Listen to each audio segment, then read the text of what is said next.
Hello friends, welcome back to this channel. So in this video I'm going to teach you how to change the hotspot password.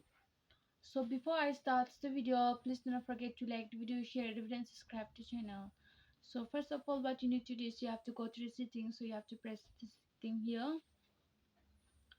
So you just need to scroll it down.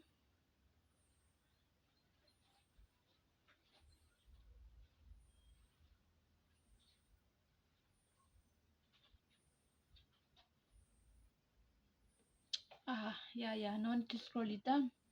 It is here only, connection and settings. So you just need to press this one.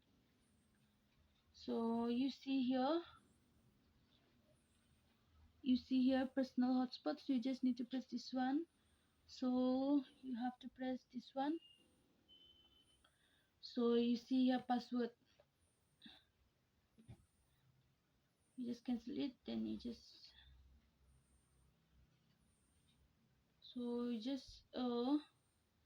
just need to change it from here password.